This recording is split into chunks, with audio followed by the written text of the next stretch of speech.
You can't win. Duke's picnic was a train for summer visitors. It was his special train. Many people came year after year just to see him. He always pulled it, even if he felt poorly.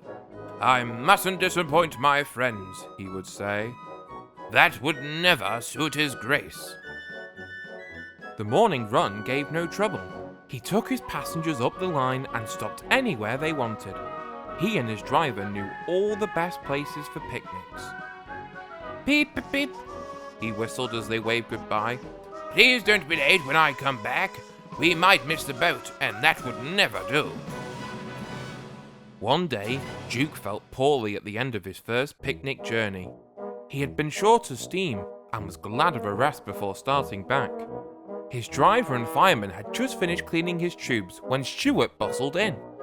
"Hello, Grandpuff. Are you short of puff?" "Nothing of the sort. Routine maintenance." "Tell you what, Grandpuff, you're getting old. You need to take care. We'll have to keep you in order, or one day you'll break down." "Humph," said Duke. "That'll be the day. You keep me in order. Impudence." He puffed away, hooshing crossly from his draincocks. Duke couldn't stay cross for long. It was a lovely evening. All the picnic parties were ready. The coaches ran well, and they lost no time anywhere. "Couldn't be better, couldn't be better," he chaunted happily. They began to climb. The work was harder, but Duke didn't mind. "I've plenty of steam," he panted. "We'll be up in a couple of puffs." He needed more than that, though. His puffs changed to wheezes. "It's not so easy, it's not so easy. My old valves would start blowing now, but I'll manage. But the leaks became worse, and soon he was whooshing hoarsely with escaping steam. Duke's driver examined him carefully at the next station, while the guard went to telephone. Anxious passengers gathered round. "2 engines are coming," the guard reported. "With luck, we'll be away in 15 minutes. You'll easily catch your boat." Falcon buffered up in front.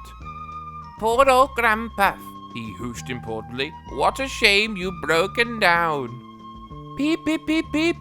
This is the day," whistled Stuart cheekily. He was coupled on behind. "Beep, beep, beep. Are you ready?" whistled Falcon. "Beep, beep, beep. Yes, I am," replied Stuart, and away they went. Falcon had left his train at the middle station. Arrived there, the cavalcade split up. Falcon went down to the port with Duke's picnic, while Stuart headed Falcon's train with Duke coupled behind. Stuart was excited. "Fancy me rescuing Grandpuff. This is the day, this is the day, this is the day," he chortled gleefully. "Poor Grandpuff," he thought. "He's much too old. We'll have to keep him in order now. Kindly but firmly, that's it. All rounds have run sometimes, but Falcon and I'll do the real work. Grandpuff will be cross, but we can't help that. Poor old engine, he puffed kindly. Duke was by no means crippled. His valves sounded worse than they were. He could have kept his train, but his driver said, "No, our passengers will only be worried." Duke agreed. He didn't want to spoil their day. He listened to Stuart chortling and smiled. He and his driver had their own joke ready. At first, they used just enough steam to keep moving, but the last half mile was uphill. "No!" said his driver. He advanced the regulator, and Duke responded with a will. He puffed and roared as though the whole train's weight was on his buffers. People heard the noise from far away. They ran to see what was happening. At the workstation, Duke uncoupled and went along the loop to the water tank. A boy on the platform asked, "Why were there 2 engines on this train, Daddy? It's most unusual." "It is," said his father, "but today was different. Stuart broke down, you see, and they had to call Duke out to help him. Duke had a hard job too, by the sound of it." Well, for crying out loud, exclaimed Stuart. He vanished in a cloud of steam. Duke wheezed alongside. Poor old engine, he chuckled. It's no good, Stuart. You can't win.